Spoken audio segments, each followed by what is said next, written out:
Trời ơi đù. Chuyền dễ, chuyền đúng nhạy cảm luôn á, mà đỡ chứ banh đéo được. Gà liền.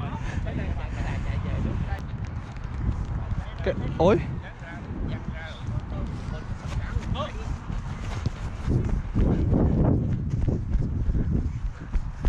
Tới luôn đại ca.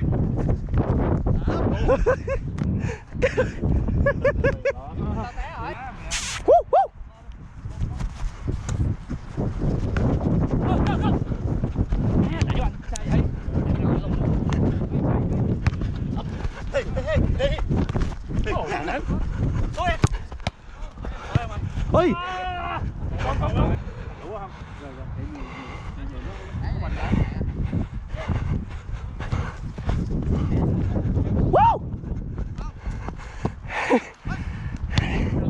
Hay quá.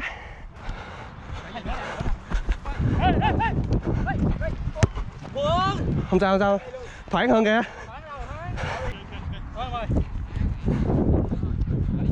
3-1 á, 3-1 á.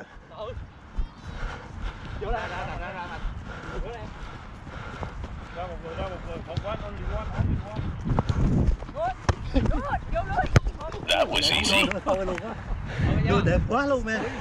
Hay quá chú. Mới thấy con này đá ngay góc đấy. Đẹp quá. Hey.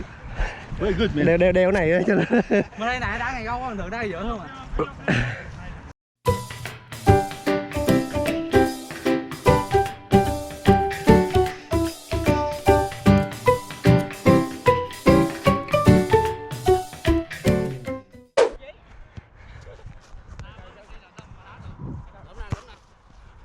Ui, ui.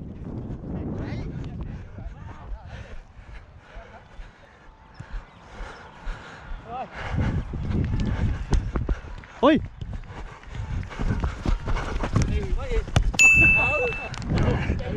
Hay quá chú ơi.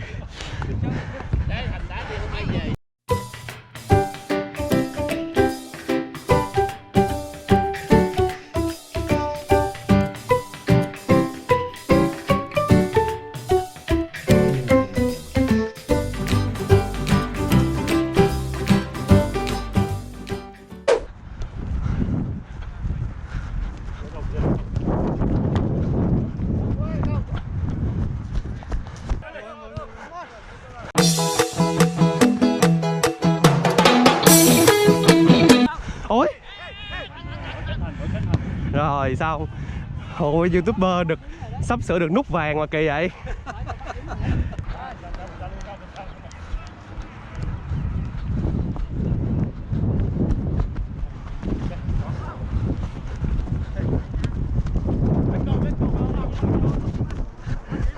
Cái đồ. Đúng rồi nhưng mà mạnh quá. Đúng rồi mà mạnh quá. Thấy rồi. Kẹn anh ơi. Go. Vậy. Rút luôn là được rồi. Muốn gì nữa.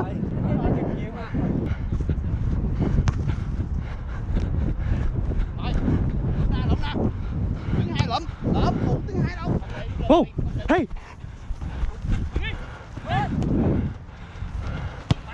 Đu. Rồi, corner tiếp.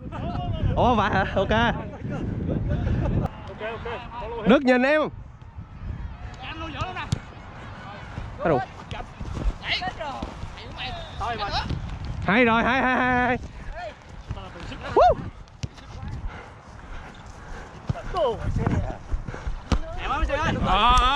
Cái gì vậy? Kho, chết mẹ mày đồ con. Ui, đủ. Ủa. Đây. Anh ra cho mày đá. Đồ cái trái đó tôi không đá vào bụng á là quay rồi đó.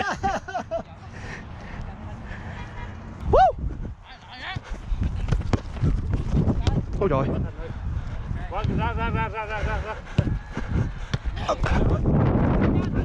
Ô.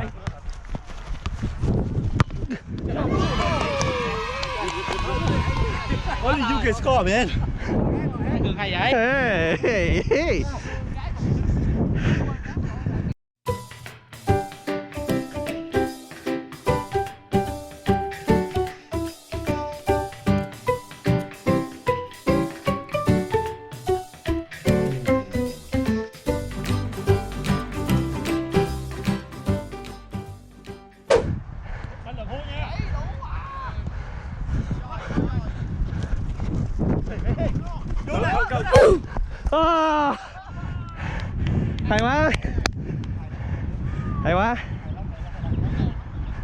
Má ui, chuyền với trái rồi quá chày và lòi ruột luôn á.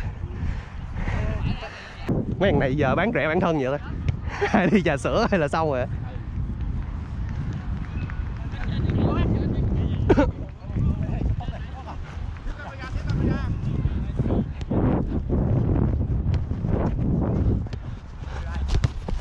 Đây luôn bạn, đúng rồi, sút. À đù. Anh sắp xếp sao cho nó đều dễ đá không?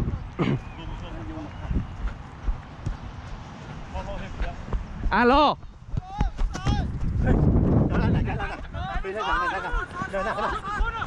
Ơi.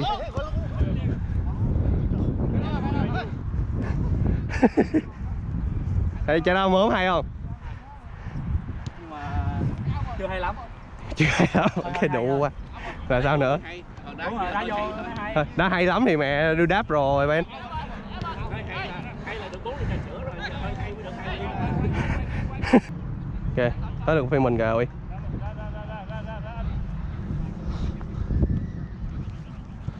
Ôi ơi. Ôi ơi. Không cho Sút. Oh.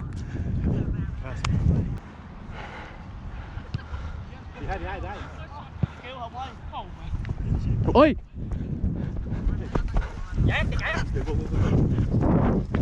Oh.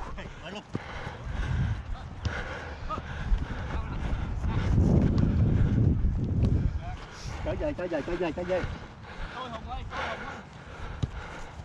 Không để đi phách.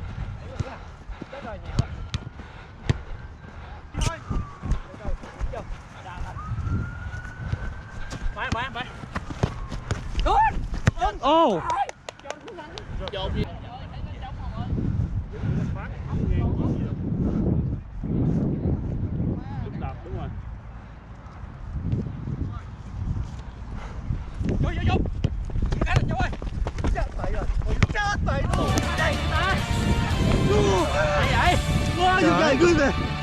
Trời.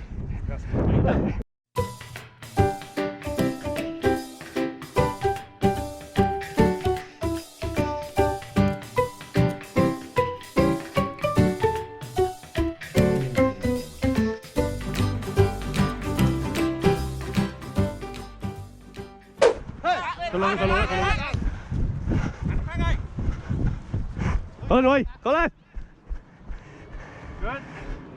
Cross.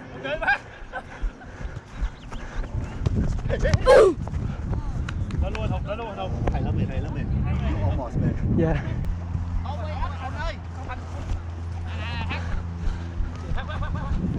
Ôi.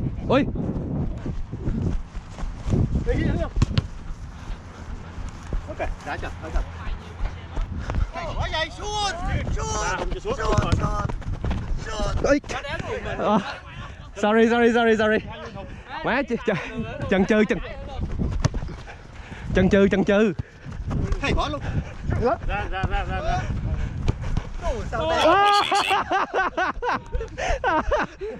Thấy ăn gì mới đẹp. Phải không chứ? Đá gì mới đẹp chứ. Hay quá.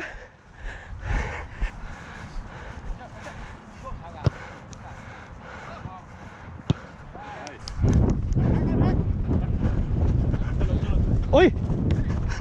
Go.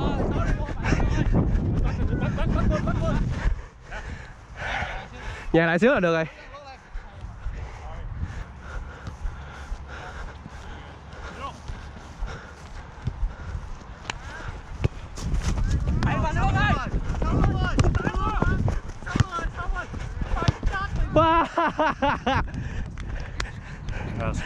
Good. Finally, first one. Yeah, I found you, buddy. That's good. You guys should be in the front again, man.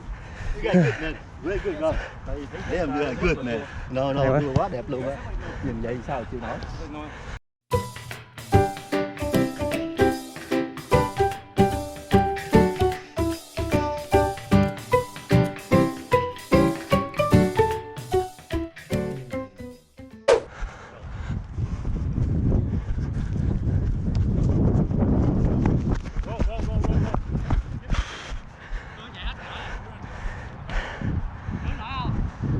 Hơi.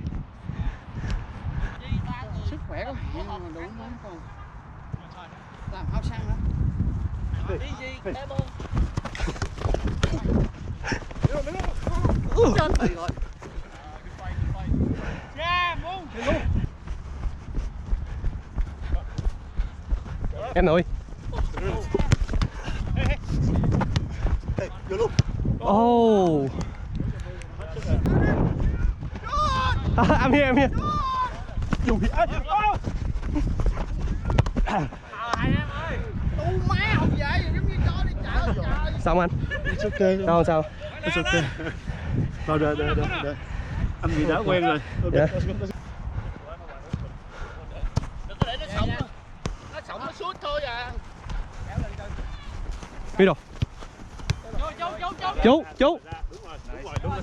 Trở lại. Chết mày.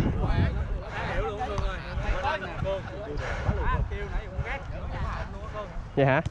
Không nghe.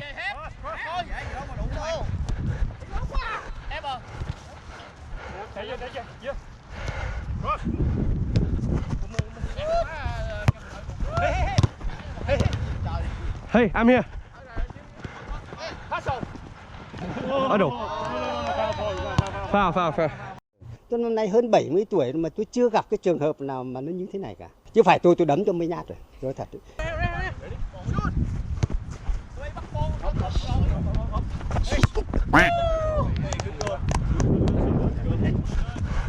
Chú.